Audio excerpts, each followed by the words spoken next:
wrote about the kind of culture and the changes of culture over a 100-year period that they would actually design, implement and bring in. And H.G. Wells talked about it too. He talked about arenas. He says arenas could be put up across the world for sports, for instance. Now at that time, sports was something that children, school children were into. Adults became adults and got onto adult things. So it was unimaginable at the time that people could actually believe that there was even a need for adult sports and entertainment, never mind having arenas built across the world. But he said we can do this, and foist basically a sports culture for the males.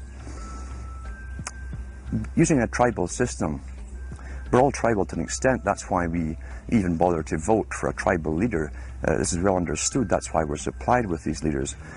And because the average man was to become more disengaged from his own destiny as the expert class arose, it was decided that the males would get their outlet, basically, gradually becoming helpless as males through sports. Therefore, they'd have a tribal team they could identify with. They could cheer them on as though they were winning. In their own personal lives, they were getting nowhere. They were getting disenfranchised, in a sense, as experts took over decision-making for them in all kinds of fields. So this was psychology at use, planned before they even implemented the sports. When radio came along, of course, they used that to the maximum. Sports for the men, soaps basically for the women, and then in came television, as I say, with its alpha state, its hypnotic state. And sure enough, around the 1960s, really, 50s and 60s, it took off. It really, really took off.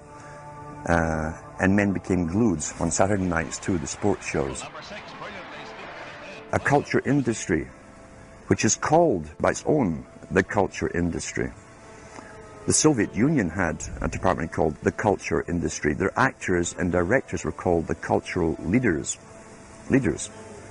because they would, like a computer, people are like computers, all you have to do is keep giving them new updates every so often, and you can change an entire country or a nation or a block of nations who are all getting the same upgrades at the same time along certain paths. Today we call it political correctness. Most people want to belong to their peer group. They want to be the same as everyone else when it comes to opinions. In fact, they judge their own personal sanity by bouncing ideas off their neighbours and friends who will answer back and agree on these same topics in kind. It doesn't matter if the topics or what you're given are facts or utter nonsense, as long as everyone agrees at the same time. You'll say, well, I'm sane, and your friends will all agree because they've had the same information given to them. But they've been programmed, and I'm sad because I know that it's hard for people like that to take an interest, a serious interest in world affairs, to take a serious interest in what their elected officials are doing. And they're not going to be really inclined to study or discover the deception that's being used against them. And so I'm sad because I see all of that in a flash in my mind as being an indication of how easy it is for the masses to be manipulated. The scientific dictatorship understands what makes human beings tick. They understand our psychology. They've studied it, and they're using it against us.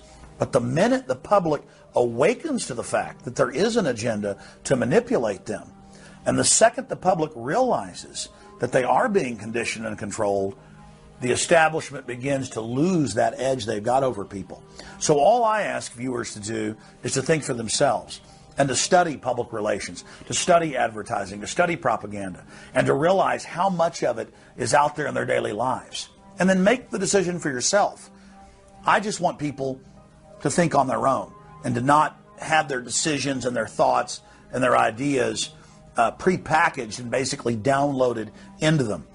If it's on TV and a famous face says something, then it must be true.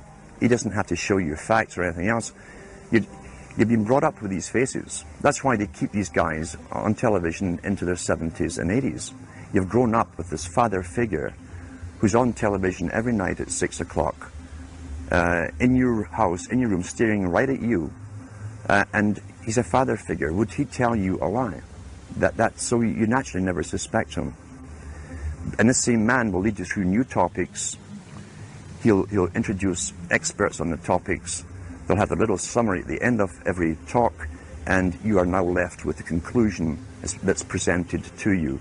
You don't arrive at it, it's given to you, and it's good enough for you. We're programmed today perfectly, just like machines.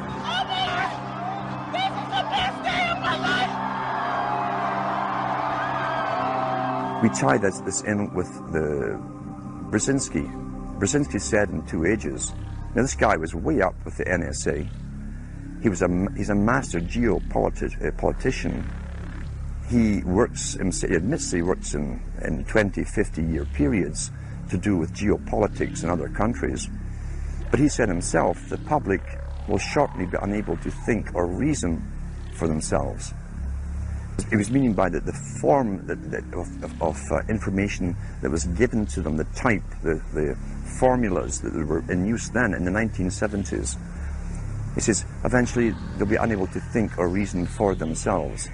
And eventually, he said, they will expect the media to do all their thinking and reasoning for them. Well, that's happened today. That's why people today can't think outside of the programming from television. Zbigniew Brzezinski, Obama's main foreign policy advisor, talks about how a cult of personality can be artificially manufactured to influence the masses. In the first months of my administration, to pull our economy... Oh, goodness. Sorry about that, guys. To pull our economy back from the brink, including the largest and most sweeping economic recovery plan in our nation's history. We're gullible, but we're also willingly gullible. We want a human being, a big daddy, to come along and make everything right for us. And as long as we believe that, we'll always basically get shafted. In addition to John, sorry, I just noticed that I jumped the gun here. Go ahead and move it up. I had already introduced all you guys. It's the presidential reality show. But when it became an Oprah production, it became slick. You don't have a president, you have an actor. They say that politics is show business for ugly people. You got it. What am I going to tell the president when I tell him his teleprompter is broken? What will he do then? It's Obama's role to front for the international banking syndicate and to take all the heat for their unpopular agenda. It's his job to convince the American people that the buck actually stops at the White House. In Brzezinski's book, Between Two Ages, is that eventually we shall put presidents in who will have personality cults. We shall create massive personality cults for these people through the same techniques as Hollywood has used. Obama is that man today. The globalists, who know that Obama is going to promote their plan, want to make him such a superhero that nobody will question what he's doing. They'll be so preoccupied with who he is, or where he is, or what he's saying, or what he's wearing, or something like that. The idea of making him into a celebrity is very valuable because that way people are less inclined to ask, what is he doing? So that's very useful to these people. Similar plans of social control have been continuously carried out by operatives of the Ford Foundation, who Obama has worked for over the last 30 years. Many of the strategies used to control populations were originally developed by Edward Bernays, who coined the phrase public relations. Bernays said that if you manufacture an authoritative figure who repeats the same messages over and over, that this will appeal to the masses' subconscious desires. Yes, we can. The unwashed masses will helplessly follow the leader and go along with any message they spout. Yes, we can. Yes, we can. We shall overcome. Yes, we can. We will respond with that timeless creed that sums up the spirit of a people. Yes, we can. Thank you. Today, these exact techniques are being used with devastating effect against the general population. Obama is the latest version of 21st century mass mind control. The psych warfare engineers are counting on Obama to finish the plan they began decades ago.